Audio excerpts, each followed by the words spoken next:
एक मौनी है वो भी इन्वॉल्व है इसमें, उसी से विवाद शुरू हुआ था। हत्या कर दी है तो फिर उसके बदले हमने हत्या कर दें, ये कानून का काम है, इसमें न्यायालय है इसी के लिए। कुछ लोग हैं जो कानून को अपने हाथ में लेते हैं और कहीं ना कहीं चैलेंज भी करते हुए नजर आते हैं। इन लोगों को आप क्या संदेश देना चाहेंगे? क्या जकरपुर थाने को भी रात में बताया गया इस बात को? क्या लाश नहीं खोज पाई? परिवार वालों का कहना है कि लाश तक हमने खोजी है अथमल गोला जाकर, कि अगर कोई व्यक्ति इतने दिनों तक गायब है तो उसे ट्रेस करना इतना मुश्किल क्यों हो गया? पुलिस क्यों नहीं? एक दूसरे को जानने वाला थे, साथ में लोगों का नशे का सेवन करने की बात, 4 घंटे के अंदर में उन्होंने उनकी हत्या करके वहाँ डिस्पोज करके वापस आ जाते हैं। नमस्कार, आप देख रहे हैं देशवा न्यूज, मैं हूं आपके साथ वैष्णवी। देखिए, बंटी यादव हत्याकांड मामले में पुलिस ने एनकाउंटर किया। जो मुख्य आरोपी है रवीश, उसके पैर में गोली मारी गई। आगे भी कार्रवाई चल रही है, लेकिन कई सारे सवाल है, उन सवालों का जवाब लेंगे। और मेरे साथ खास बातचीत के लिए additional SP law and order Krishna Murari Prasad है। सबसे पहले आपका देशवा पर स्वागत है सर। Thank you. बताएं सर, इस मामले में काफ़ी ज़्यादा लापरवाही के आरोप लगाए जा रहे हैं। अगर शुरू से शुरू किया जाए तो परिवार वालों का कहना है कि खींच कर ले गया जब बंटी यादव को वो लोग, तो फिर क्यों पुलिस वहाँ पर एक्शन नहीं ले पाई? डायल 112 की भी टीम रहती है, मतलब जानते हुए भी इतनी लापरवाही क्यों हुई? देखिए, सबसे पहले मैं आपको इस पर ये बताता हूँ कि यह मामला 6 जुलाई को रात्रि की घटना है, जहाँ पर कि खींच के ले जाने की बातें लोग बता रहे हैं और उसमें कैमरा में भी है। इसकी सूचना पुलिस तो निश्चित रूप से वहाँ पर रहती है, गोलंबर के पास रहती है। इसकी सूचना पुलिस को, कोतवाली पुलिस को 11 बजे अगले दिन प्राप्त होती है। किसी भी स्तर से किन्हीं के भी द्वारा ना तो 112 को फ़ोन करके जानकारी दी गई है, ना थाने को फ़ोन करके, जबकि थाने का मोबाइल के साथ साथ सभी सीनियर पदाधिकारी के भी मोबाइल नंबर हर जगह डिस्प्ले में रहता है। आमतौर पर आप देखते होंगे कि छोटे छोटे मामले भी यदि किन्हीं के द्वारा की जाती है तो अन्य व्यक्ति कोई व्यक्ति 112 पर फ़ोन करके सूचना दे देते हैं, लेकिन उस दिन का आप रिकॉर्ड पता करेंगे तो किन्हीं के द्वारा भी ऐसी जानकारी नहीं दी गई है, नंबर 1। नंबर 2, परिवार जिनके घर का ये बच्चा है बंटी यादव, उनके परिवार के द्वारा भी किसी भी स्तर से रात्रि में थाने को सूचना नहीं दी गई है, जबकि यह जानकारी मुझे दी गई है। एफआईआर में भी अंकित है कि रात्रि में करवेगैया से पटना जंक्शन की तरफ आते हैं, वो दही लेने के लिए आते हैं, यही बात का उल्लेख है। तो जब दही लेकर आए हैं तो रात्रि में नहीं लौट रहे हैं, तो इस संबंध में एक परीक्षा होनी चाहिए थी, इस संबंध में बताने चाहिए थे, या खोजबीन करने की प्रयास की गई थी तो किस स्तर पर की गई थी? क्या किसी थाने को, जो करवेगैया पड़ता है वो जकरपुर थाने में आता है, तो क्या जकरपुर थाने को भी रात में बताया गया इस बात को लेकर के, ताकि रात में पुलिस इसमें हरकत आती? तो मेरा इसमें स्पष्ट कहना है कि पुलिस को जानकारी भी किसी स्तर पर नहीं हुई थी, वहाँ पर पुलिस जबकि रहती है आसपास में। यह घटना जो घटने की बातें आई है वो टाटा पार्क है अंदर में, जो कि आप देखते होंगे कि मेट्रो कार्य होने से लंबे से बैरिकेडिंग टाइप पर लगे हुए हैं, और उधर ऑटो वाले लोग ज़्यादातर रहते हैं, ऑटो चालक, ऑटो ड्राइवर या फिर अन्य जो स्थानीय लोग रहे हैं, जो पहले से हमेशा जाते होते रहते हैं, वही लोग ज़्यादातर उस स्तर पर रहते हैं। तो और इधर से बाहर से किन्हीं को ले जाते हुए देखा नहीं जा सका है और नहीं किसी व्यक्ति के द्वारा बताया गया है, जिस कारण से पुलिस उस समय तत्काल हरकत में नहीं आई। जी सर, ये है कि किसी ने बताया नहीं, लेकिन एक और बात सामने आ रही है कि वहाँ पर ये सारी चीज़ें जब चल रही थी, उसके बाद जो चीज़ें सामने आई, उसके बाद भी पुलिस क्या लाश नहीं खोज पाई? परिवार वालों का कहना है कि लाश तक हमने खोजी है अथमल गोला जा करके। इसमें आपको स्पष्ट कहते हैं, चूँकि ये अनुसंधान का पार्ट है, तो इसलिए मैं आपको इसमें थोड़ा सा डिस्क्लोज करता हूँ कि जब भी कोई केस रजिस्टर्ड होती है, उन्होंने मिसिंग का केस कंप्लेन हुई थी थाने में, कोतवाली थाने में, तो कोतवाली थाना अध्यक्ष ने खुद ही उनकी जो फोटोग्राफ प्राप्त किए थे उनके परिजन के माध्यम से, तो जो फोटोग्राफ प्राप्त किए थे उस फोटोग्राफ को इन्होंने कोतवाली थाना के माध्यम से अन्य थानों को सर्कुलेट किया गया, जिसमें नदी के किनारे जितने भी थाने हैं उसके अतिरिक्त पटना जिला के सभी थानों में प्रयास जहाँ तक हो सका है हर एक जगह इन्होंने सर्कुलेट किया है फ़ोटो को, साथ में उनका डिटेल्स भी इन्हें देने का प्रयास किया है। इसी क्रम में अथमल गोला सर्किल इंस्पेक्टर और वहाँ के जो SHO के द्वारा कोतवाली थाना को खबर दी गई कि एक डेड बॉडी यहाँ पर मिले हैं, उस संबंध में फ़ोटोग्राफ्स जो भेजे हैं कुछ मिल रहा है, खबर मिली थी। जी, फ़ोटोग्राफ्स मिले।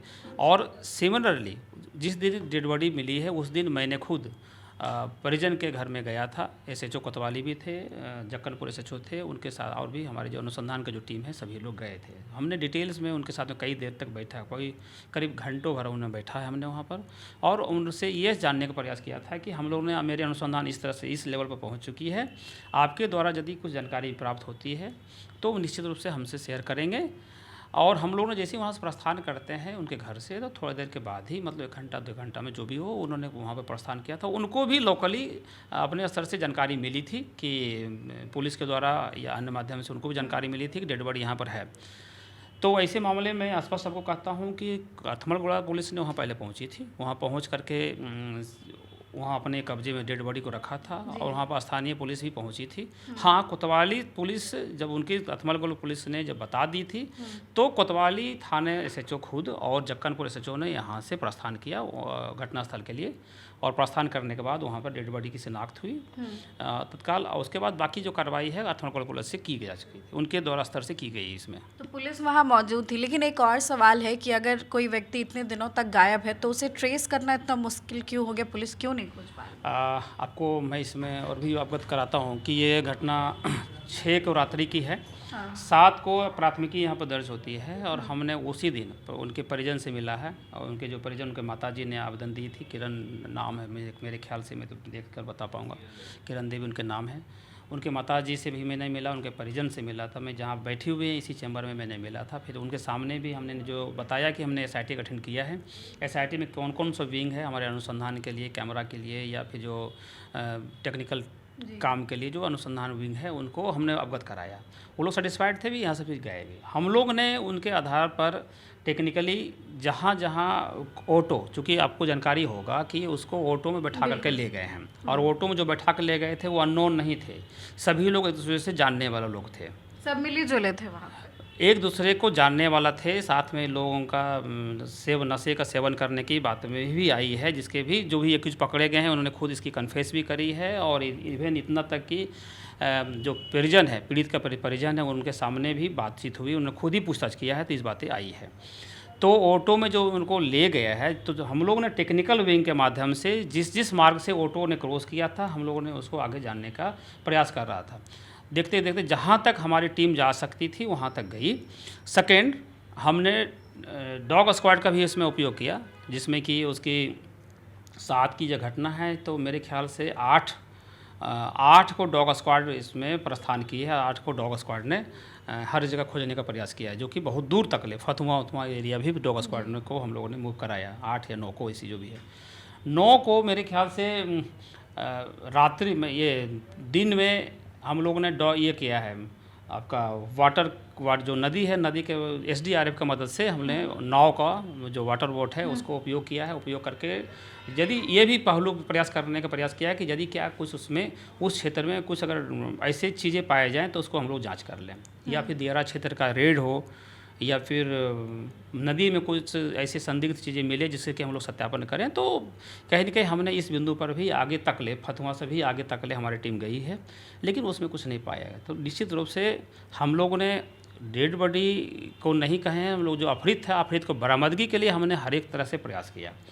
अलग बात है कि यह डेड बॉडी के रूप में हम लोगों को बरामद हुई है, और वह घटना का छोटा सा अगर ब्रीफ करूं तो जो एक्यूज पकड़ाए थे उनसे हमने जब इंट्रोगेशन किया, इंट्रोगेशन करने के बाद जो जिस रूट को उन्होंने क्रॉस किया, जिस रूट को उन्होंने उपयोग किया, उपयोग करके जहां पर डेड बॉडी को उन्होंने डंप किया, डंप की मतलब जहां पर उन्होंने डिस्पोज किया, जहां पर रखा उन्हें गाड़ करके, तो उसके वापस जब आता है कंकड़वा टेम्पो स्टैंड, तो उन्होंने 1 बजकर कुछ मिनट में यहाँ से उनको उठाते हैं, और 5 बजकर कुछ मिनट में, मतलब 20 मिनट के आसपास में वो कंकड़वा टेम्पो स्टैंड पर आ जाते हैं। तो कुल मिलाकर रात्रि में ही 4 घंटे के अंदर में उन्होंने उनकी हत्या करके वहाँ डिस्पोज करके वापस आ जाते हैं।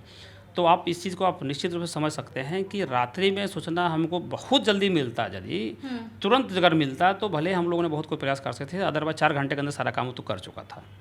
जी सर, ये भी सवाल रहेगा, किन्नर की भूमिका पर भी सवाल आ रहा है कि किन्नर एक मौनी है, वो भी इन्वॉल्व है इसमें, उसी से विवाद शुरू हुआ था, इसमें क्या सच्चाई?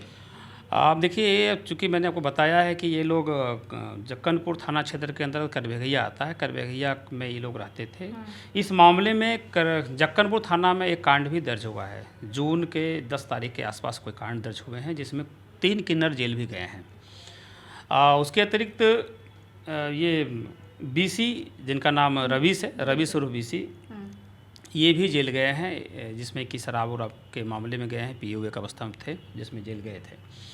उस संबंध में हम लोगों ने इनसे पूछताछ करी है, इनके परिजन से, क्योंकि मैंने बताया हूँ आपको कि परिजन का मैं घर गया था, जो पीड़ित पक्ष है इनके घर में गया था। घर में गया था तो वहाँ पर उनके माताजी, उनके भी अन्य लोग थे, उनसे मैंने पूछताछ किया था। तो उन्होंने बताया मुझे कि एक बार जक्कनपुर पुलिस ने उनको, इन लोगों को खदेड़ा था इस तरफ से, जो करभगिया जो स्टैंड है उस तरफ से।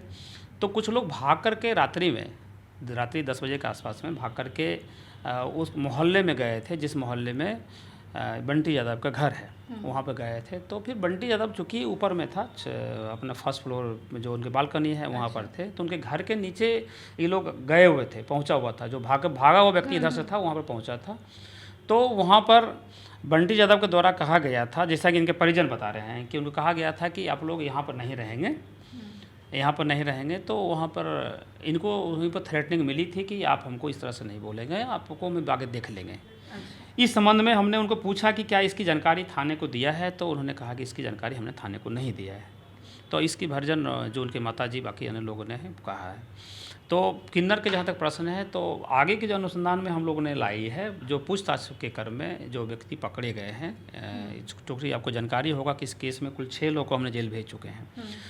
उसमें जो मुख्य अभियुक्त जो भी जेल गए हैं, मुख्य अभियुक्त अभी लाजरत हैं, एक जो, और सभी लोग मुख्य अभियुक्त इसलिए कह रहा हूँ कि सभी लोग घटना में संलिप्त रहे हैं। घटना में कारित करने से लेकर के 7 लोग टोटल नहीं, घटना कारित करने में टोटल 8 लोग हैं। 7 लोग तो डायरेक्ट रूप से इन्वॉल्व हैं। 7 लोग तो डायरेक्ट रूप से, कुछ लोग टेलीफोनिकली लगातार मॉनिटर कर रहे हैं, कुछ लोग ऐसे लोग हैं जो कि अभियुक्त को भगाने, बाकी अन्य तरीके से संलिप्त हैं। तो इस क्रम में कई लोग हैं। हमने 6 लोगों को जेल भेज चुके हैं, अभी तक 4 और वांछित है। हमारे अनुसंधान के क्रम में अभी तक 4 और वांछित है, जिस पर हम लोग काम कर भी रहे हैं। इस पर एक वीडियो भी सर वायरल हुआ था, जिसमें एक लड़का पकड़ाया था, कहा गया कि आरोपी वो भी है, और वो 7 लोगों के नाम बता रहा है। देखिए, पहला नंबर है कि यह जो कांड दर्ज हुआ है, ये नेम्ड एफआईआर दर्ज हुआ है। नेम्ड एफआईआर है, आपको पता ही होगा कि यह कांड जो दर्ज किया गया है, 2 लोगों का इसमें नामजद किया गया है। तो 2 लोगों को नामजद किया गया है। ये भी आप जानकारियाँ ले सकते हैं कि नामजद किडनैपिंग के केस में यदि किया जाता है तो निश्चित रूप से वो लोग जानते भी हैं इनको। एक रवीश उर्फ बीसी का नाम है, उनका नामजद है। दूसरा है रोहित। तो रोहित 2 लोग इसमें नामजद रहे हैं, जिसमें रोहित कुमार जो है, जिसको कि उनके द्वारा पकड़ा गया है, और संभव है कि उनके द्वारा कुछ अपने स्तर से भी इंट्रोगेशंस किया गया हो, ये संभव है। लेकिन रोहित कुमार भी उनके द्वारा चूँकि पकड़ करके रोहित कुमार को थाने को दिया गया है। बाद में हम लोगों ने पूछताछ किया है रोहित से, फिर उसको भी हम लोगों ने अग्रसारित किया था माननीय न्यायालय में, उसको भी मांगे, फिर अभी न्यायिक हिरासत में है। जी। आखिरी के सर 1-2 सवाल और करेंगे। सर, वो जो एरिया, उसको लेकर बहुत कंप्लेन आता है कि व्यस्त इलाका है, स्टेशन है, लेकिन वहाँ पर गलत चीज़ें होती है, सेक्स रैकेट वगैरह चलता है, और पुलिस कहीं ना कहीं अनदेखी करती है। कहा जाता है कि पैसे ये लोग भी लेते हैं, उसके लिए क्या कार्रवाई हो रही है? देखिए, इसमें 2 पार्ट में हम लोग को देखना पड़ेगा। किन्नर के जहाँ तक प्रश्न है, तो हम लोग ने कुछ कांड दर्ज हुए थे कोतवाली थाना में, जिसमें कि लूट के कांड दर्ज हुए थे। बहुत पहले, करीब 1 साल के करीब हो चुका है। तो 1 साल पहले यहाँ पर कांड दर्ज हुए थे। रात्रि में घटना घटती थी, जो कि लूट की घटना के रूप में हम लोग के कांड दर्ज हुए थे। तो हम लोग अग्रतर अनुसंधान में पाया कि इसमें किन्नर लोगों की भूमिका आ रही है। तो पुलिस प्लान करके यहाँ पर से कि वो लोग इधर नहीं रहें, कोई घटना नहीं कारित करें, तो हम लोगों ने प्लान करके उनको यहाँ से भगाया। चाहे वो भागने के लिए मजबूर हो गए हों, या फिर यहाँ पर काम करने के लिए उनको दिक्कतें होने लगी, क्योंकि पुलिस गश्त कर रही थी, पुलिस अपने स्तर चौकसी कर रही थी, तो इधर से भाग गए। दूसरी जो आपके प्रश्न है कि इस क्षेत्र में बाकी अन्य गतिविधि होने के संबंध में, तो हम लोग के स्तर से लगातार होटल या अन्य जगह रेड की जाती है।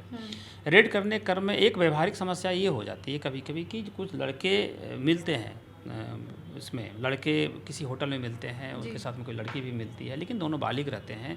दोनों का नाम पता पूछने के क्रम में, सत्यापन करने के क्रम में, चूँकि बालिग होते हैं, हमारा कानून में भी कुछ रूल्स लॉ हमारा कुछ लिमिटेड रहता है इस मामले में। हमारा जो जहाँ तक कानून अलाउ करता है, उस कारण उस वालों को हम लोग आवश्यक कार्रवाई और सत्यापन करके हम लोग फिर उनको थाना भी कभी लाते हैं, थाना में ला करके उनको सत्यापन करके PR वगैरह पर जो होती है सो छोड़ दी जाती है। ओपनली ऐसा कुछ कंप्लेन तो हमारे पास तो नहीं अभी तक आई है। जो भी कंप्लेन मिली रहती है हम लोग ने लगातार उस बिंदु पर कार्रवाई करते रहे हैं। हाल फिलहाल में जो भी आपने सुना भी होगा कि अस्पा में छापेमारी हुई, हम लोगों ने कांड भी दर्ज किए हैं। कई होटल्स में छापेमारी लगातार चलती रहती है। भले वो न्यूज़ में मीडिया में नहीं आए हो, लेकिन हम लोग लगातार छापेमारी करते रहे। छापेमारी करने क्रम में जो भी चीज़ें पाई जाती है स्ट्रांगली उस पर कार्रवाई की जाती है, इवन उसको फॉलो भी ली जाती है। तो ओपनली ऐसा कुछ नहीं है। डेफिनेटली पटना जंक्शन है या इस पार्क में बात कर रहा हूँ, चूँकि कोतवाली थाना क्षेत्र के अंदर जो आती है, हनुमान मंदिर या आसपास का जो क्षेत्र है कोतवाली थाना क्षेत्र में आती है।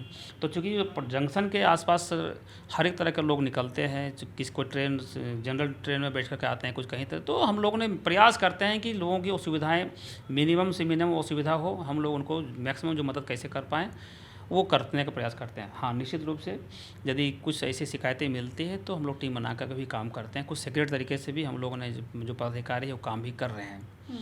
तो अगर आप लोगों को भी माध्यम से भी कहना चाहता हूँ, किसी भी पब्लिक को यदि किसी भी तरह का शिकायत मिलती है, यदि ऑथेंटिक सूचना मिलती है तो हम लोग का नंबर हर जगह शेयर रहता है। वो सूचना देकर दें, उनकी गोपनीयता बरकरार रखी जाएगी।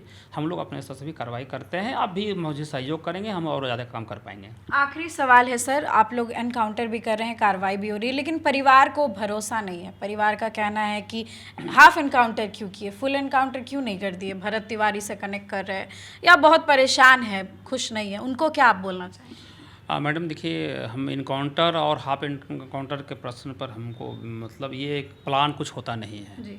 कोई भी चीज़ ऐसे नहीं होती जो कि प्लान करके की जाती है, ये सडन होती है।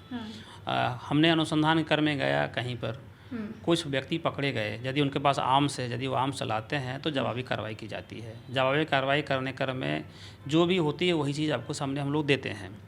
इसमें कोई प्लान करके नहीं होती है कि किसी ने अगर हत्या कर दी है तो फिर उसके बदले हमने हत्या कर दें। ये कानून का काम है, इसमें न्यायालय है इसी के लिए। पुलिस का काम ये नहीं है, कतई ये नहीं है। इसलिए मैं तो आपको स्पष्ट कहता हूँ कि हम लोग अनुसंधान करके जो साक्ष्य आते हैं उसके आधार पर हम दैनिकी में ला सकते हैं। उसके बाद हमने उसको माननीय न्यायालय में उसको सपुर्द करेंगे, न्यायिक हिरासत में भेज सकते हैं। सज़ा के संबंध में उनके साथ में जो भी होगा, मृत्युदंड हो, बाकी अन्य चीज़ें, वो माननीय न्यायालय का काम है, उनके स्तर से काम होनी है, ये पुलिस का काम नहीं है। Thank you. परिवार वाले मेरे साथ तो ऐसा बात नहीं किए हैं अभी तक कि उनके साथ में फुल इनकाउंटर हो, ये हो। मेरे साथ ऐसे बात नहीं हुई, चूँकि मैं उनको भी यही बात करता। मैडम मेरे ख्याल से आपको मैं जो बताया हूँ, 7 तारीख को कांड दर्ज हुए हैं, आज 17 तारीख है। ये 10 दिन के अंदर में हमने 6 लोगों को जेल भेज चुके हैं, नंबर 1। नंबर 2, ठोस कार्रवाई भी इसमें हुए हैं। आपने देखा होगा जिस जगह कहीं पर भी इसमें कोई हम लोगों ने अपने स्तर से कोई लैचेज नहीं छोड़ा है।